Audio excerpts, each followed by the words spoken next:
ఒక్క మంచి మాట కూడా అక్కడ మాట్లాడలేకపోయారా అవార్డు తీసుకునేటప్పుడు? రేవంత్ రెడ్డి గారిని పొగడాలని తెలుసు, ఇక్కడ మాకేమైనా రోల్ ఇవ్వండి అని అడగటం కూడా తెలుసు. కానీ రామారావు గారి పేరు మర్చిపోతారా, లేకపోతే కావాల్సిగా వదిలేశారా? ఆలోచించండి ప్రతి ఒక్కళ్ళు.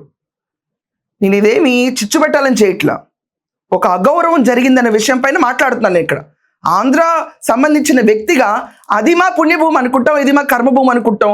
ఎప్పుడు అక్కడికి వెళ్తే మా ఇంటికి వెళ్ళిందన్న భావం వస్తుంది. ఇక్కడ ఉన్నంతకాలం ఇక్కడ మేము పైకి వచ్చామన్న ప్రేమ ఉంటుంది తెలంగాణ పైన. వాత్సల్యం, ప్రేమ రెండు ఒకటే.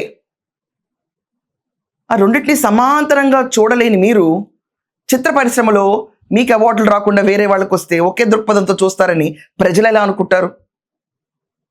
మీరు ఒక మెట్టు పైన ఉన్నారు, ఆ మెట్టు పైన ఉన్న వీతిలోనే ఆలోచనలు ఉంటే చాలా మంచిది.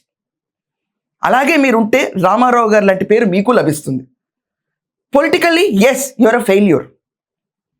ఏ పార్టీని అయితే ఖండిస్తామో ఆ పార్టీలోనే పార్టీ మీ తీసుకెళ్ళి మర్జర్ చేయటం, ఇట్స్ అ వెరీ ఫెయిల్యూర్ వే.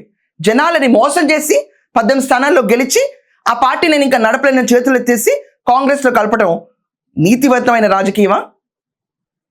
ఇది నీతివంతమైన రాజకీయమా? చిరంజీవి గారు కాంగ్రెస్ని ఎదిరిస్తా అన్నారు, టీడీపీని ఎదిరిస్తా అన్నారు, చివరికి తీసుకెళ్లి కాంగ్రెస్లోనే దూరిపోతే ప్రజల్ని ఎంత మోసం చేశారు అప్పుడు? అదా మీ బాధ ఆంధ్రుల పైన? అందుకేనా మీకు చివుక్కుమంది ప్రాణం? ఏ మొహోటం లేకుండా బాలకృష్ణ గారు అందరితో ఒకే రకంగా తిరుగుతారు, చాలా మంది సినిమా హీరోలు ఒకే రకంగా తిరుగుతారు. కానీ మీరు లెజెండ్ అన్న బ్రాకెట్లో ఉండి బయట జనాలతో తిరగలేకపోతున్నారని నా అభిప్రాయం.